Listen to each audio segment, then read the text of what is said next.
Are they going to do it? Are they going to bring back Stu Macher?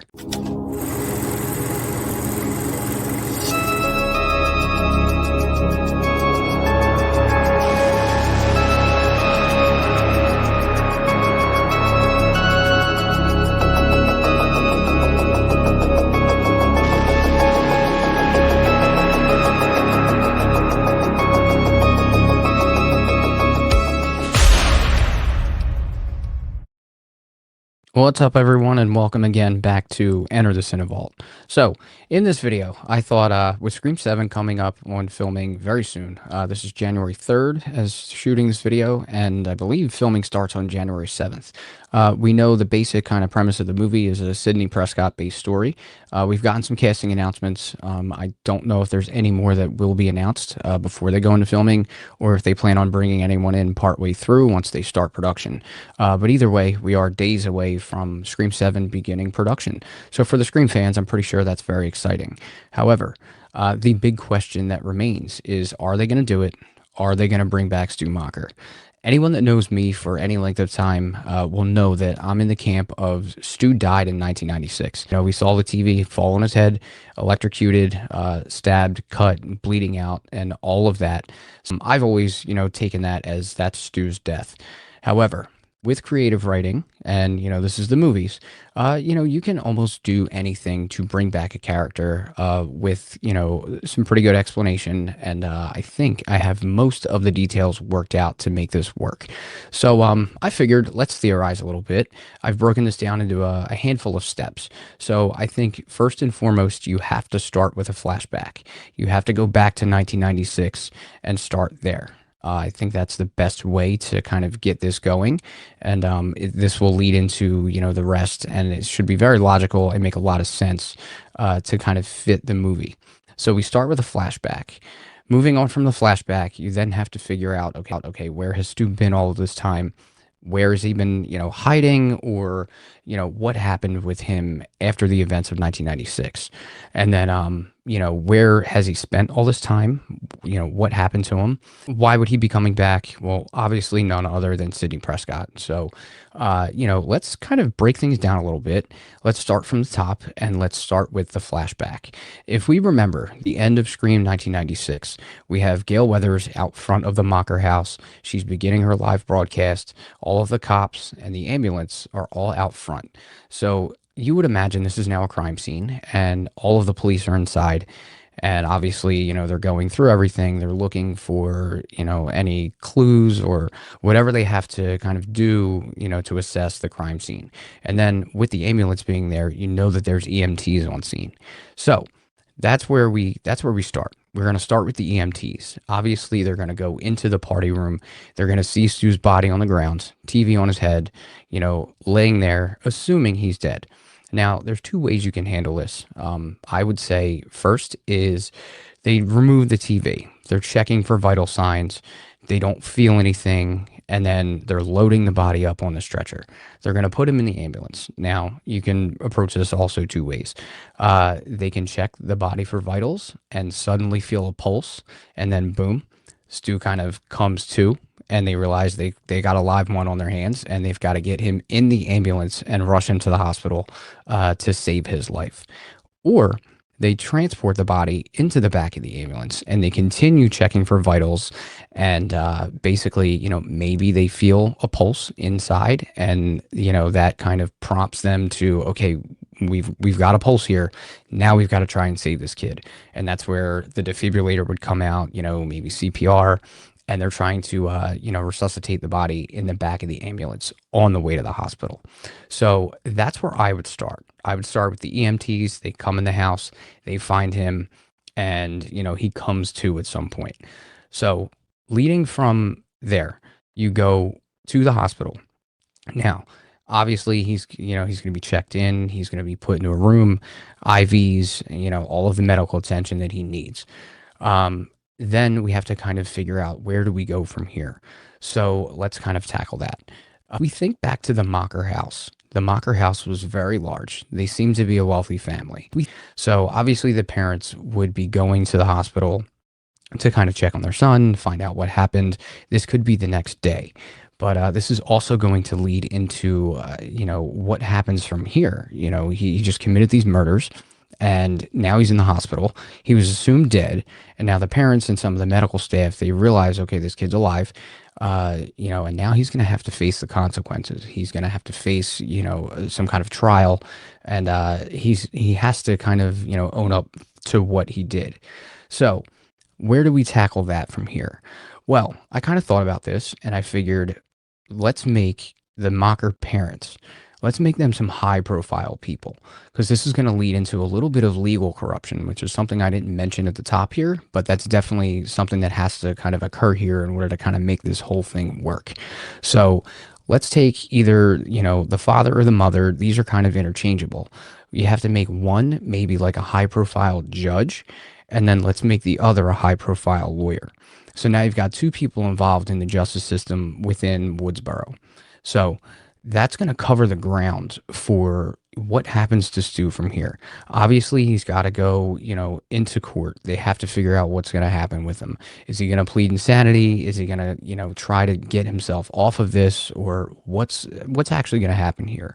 So with one of the parents being a judge and the other being a lawyer, and the money that they made to afford, the property that we saw, the Mocker house was very, very big. So, going from there, we do have, this issue of what happens with Stu from here. So with the parents being high profile, they have the chance to kind of figure out what's going to happen with their son. They can kind of work the system a little bit, and this is going to lead to what happens with Stu. Maybe he's got to go away, but because they're high profile, they don't want this, this attention being drawn to them within the community from the media. They want to keep this very, very quiet. So what's going to happen here is they're going to have to kind of, like I said, work the system.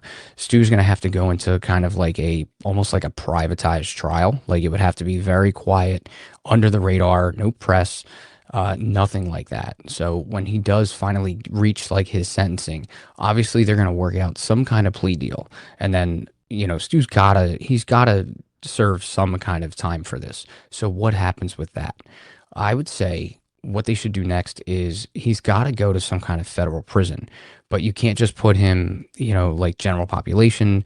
Most people back in Woodsboro are going to think that Stu died. So when he does go to prison and he's going to serve some of this time, it's not quite solitary confinement, but he's kept way off the grid. He's kind of in his own cell, kind of minimal security within a maximum security kind of federal prison. So he's there, he's locked away, but to keep this off the grid and outside of Woodsboro, he's got to go somewhere in the middle of nowhere. So really no one local is going to realize that he was kind of saved in the back of the ambulance and then, sent away to prison. Most people are going to assume that he died. So now you've got Stu locked up. He's in federal prison and he's under watch, but he's very isolated. And then I would say working the deal out within, whatever they set up through like the court system. You've then got, he serves a certain amount of time, and I would say he's eligible for release after, 10, 15, maybe 20 years. And then from there, he gets released from prison, but he's still not fully kind of rehabbed. So from here, he goes to basically kind of like a maximum security, almost like a psych ward. So you send him from federal prison to the psych ward. Then in the psych ward, he goes in under an assumed name. They don't really kind of know his background. They don't know what he's in there for, but he's got to serve out the rest of his time at this psych ward. He's got to get mentally rehabbed, and he's not going to be released until they deem him ready to go back out in the public. So, safety measures are taken. He's sent to this rehab facility, and he's kept under watch, but it's a mental rehab. So, he's got to get his mind right. Quite literally, before they are even going to release him back into the public. So, we can say his prison sentence went on for about 20 years. And then, he's sent to this psych ward to serve out the rest of his time. So it's, a little less like prison, but he's still, like I said, kind of isolated. These people don't really know who he is. And, he's in there kind of filling out the rest of his time. Then, after, we'll say, about 10 years. That puts us right around almost the 30-year mark. So we can bring this up from 96 up to modern day because we are coming up on the 30-year anniversary of Scream next year. So we're right in the ballpark to do that. Stu, eventually, he's going to get released. And then this is where it kind of begins. He served all his prison time. He's done all the mental rehab. This is where he's been all of this time. And because of his parents, being so high profile and kind of, working the legal system in their favor because they didn't want all of this attention, all of this is basically where he's been and how this can all work. So eventually he's going to get out. And he's going to be released back in the public. And, maybe for a little while, he's kind of trying to live that normal life again. And then he's going to eventually we're going to see the turn. We're going to see the turn happen. It's kind of eating away at him that he had to serve all of this time for what happened with Sidney Prescott back in 1996. So we see the wheel start spinning, and we kind of maybe we don't know for a little while. Maybe we think he's okay, and maybe he's going to come back and he won't really reform. But this is a Scream movie, so we know what direction it's going to go. That's going to lead him to kind of trying to now let's track down Sidney Prescott, and that's going to draw him back. And I think that is how we bring Stu back to Woodsboro. He's now back on the path of Sidney Prescott. And, we now have it figured out. So how was he saved? What happened with him afterwards? He was, sent to prison and then into the rehab facility and then eventually released. And here we are, 30 years later almost.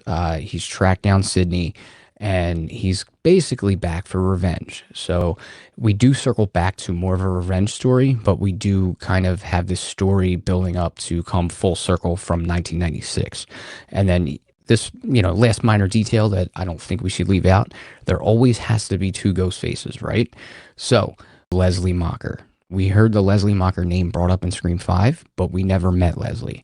And if Stu's going to be working with anybody, it makes the most sense, I think, for him to be working with his own sister, because I think she would be out for vengeance just as much as Stu would be for all of this time he had to serve away for what happened in 96. There's my theory. I think that's how you can make this work the best if they're going to take that step for Scream 7 and actually try to bring Stu back.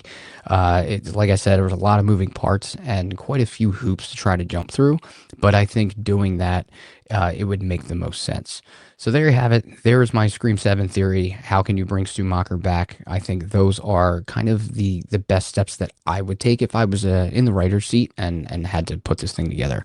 So thanks for checking this video out. If you like what you see here, feel free to like, share, and subscribe. Thank you for checking this video out once again, and I will see you guys next time.